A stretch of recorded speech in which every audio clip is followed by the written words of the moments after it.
Let us not seek the Republican answer or the Democratic answer, but the right answer.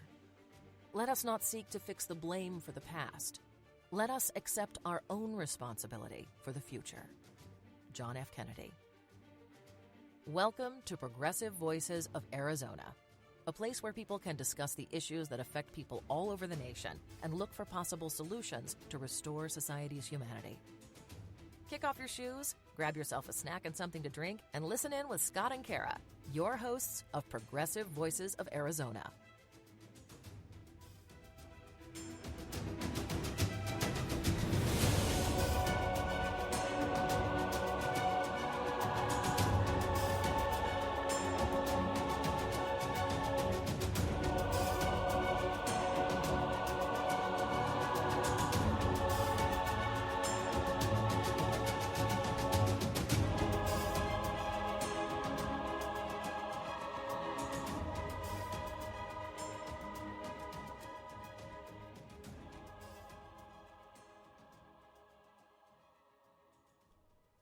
And good evening, everybody. Welcome to another exciting, maybe not as exciting as we would like you to think, but another wonderful episode. That was still very quite exuberant. Well, I was trying to be. Awesome.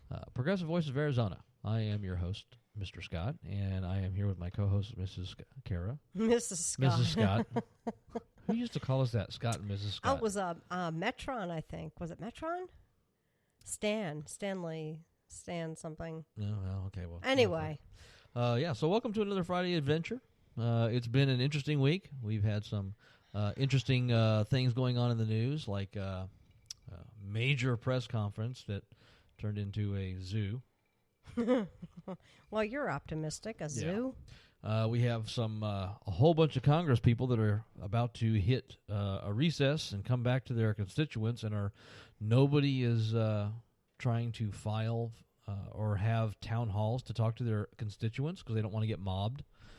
It's been a pretty interesting week. Wait, don't want to get mobbed. Isn't that like an occupational hazard when you're a public servant? Well, no, of course. When you're a public servant, you only want to talk to those people that like you. You don't care about the rest of them.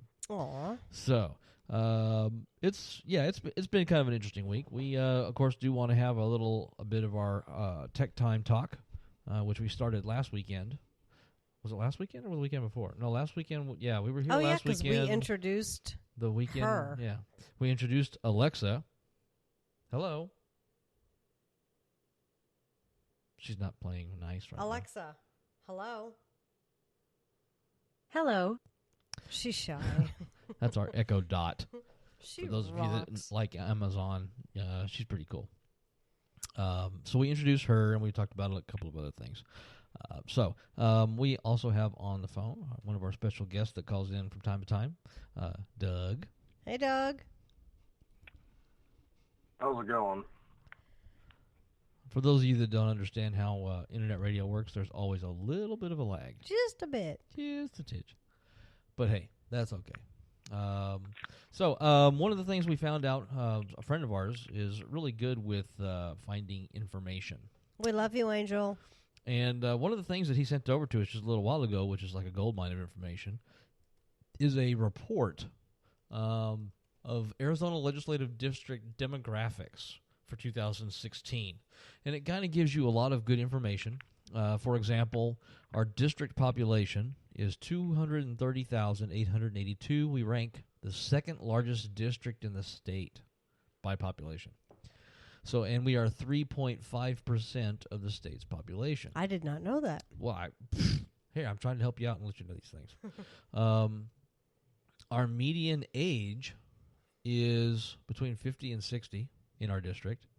That's kind of scary. That means that we're young people. That's actually a little bit lower than I was expecting. That makes me feel like I'm a young people. So, our district is 18.2% Hispanic, and we rank 21st in the state for Hispanic population. Some of the other interesting things we have in here. What was the other one? Unemployment rate, I thought. Yeah, where'd it go? I got to try to find this shit. Okay, so we are 3.5% of the state's population. 18.2% identify Hispanic. The district median income is $51,304. We are ranked 12 out of 30. Well, that's kind of crappy because that means that I'm below median income. Man, that blows. Whose idea was that? I should be making buttloads of money. Yeah, I know, right? Sorry, just got a question via text about a potential topic for discussion. Well, yeah, if he can come on and talk about it. Okay. Because we don't know a whole lot about it. And let's see, we have a 9.9% unemployment rate in our district. We're ranked 16 out of 30. And we have 37,846 individuals that are on medical assistance, as in Medicaid, or the, what is it there? ACHHS, or no, AHCCCS, which is the Arizona Access Healthcare System, blah, blah, blah. And these are all numbers and stuff from the Arizona Department of Economic Security. So it begs to question the idea of why we keep trying to elect people that obviously don't care about the fact that we have a 9.9 unemployment rate in our district. That have that. We've been electing the same 3 legislators for 6 years, and they have done nothing to change the unemployment rate or bring jobs to our district. So that has to kind of, you would think that would actually be one of those things that people would pay attention to, but apparently not. Well, no, I think too many people, and actually I actually think I can say it's a fact that people are just voting down ballot. People No. Let's not talk about facts, because we know that there's facts, and then there's alternative facts. Okay? And then there's news, and then there's fake news. So we have to weigh our words when we talk about that. Actual numbers don't always mean what they say. Well, yeah, there is that. But some people don't even want to be bothered with numbers at all. Well, there is that too. So, but yeah, this information that we were given today basically has all 30 legislative districts in Arizona, and it has all the rankings for stuff like educational attainment. So the people in our district, 22,893 people in LD16 have a bachelor's degree. Okay. Who goes through and figures this shit out? Nobody's asked me if I have a bachelor's degree, so how do they know? How do they figure this stuff out? So I'm assuming that maybe some of this is based on the census in 2010, but I don't know for sure. I'm kind of guessing at this point. But what I do know is that we have a pretty hefty unemployment rate, and I think that's probably pretty accurate.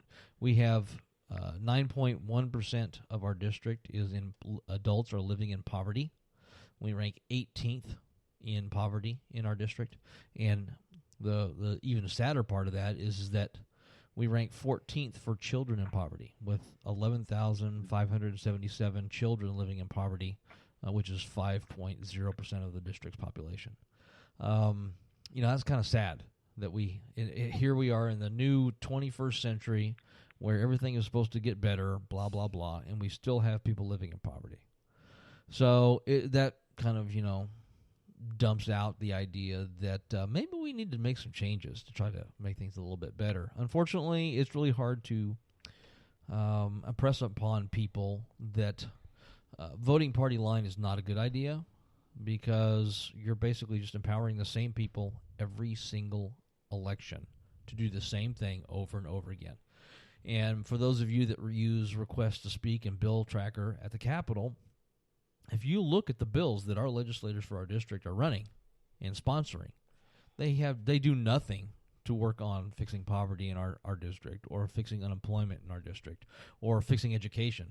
Unless you're a charter school, then they want to throw money at you forever. Oh, no. The goal is to keep everybody stupid and poor. That way they keep electing officials that go against their best interest. Well, it just came out today by, I'm trying to remember who did it. It was the... Who done it? At the state. The state legislative budget office, I think. Or it was an independent something that actually analyzed the whole idea of the bills in Arizona right now that are currently trying to shuffle voucher money to every family or every student in Arizona.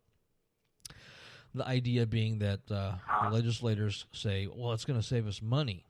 And when in fact, it's actually going to from the statistics that came out today, is going to cost us $45 million more money a year to provide vouchers to everybody than it is to actually just fund public education.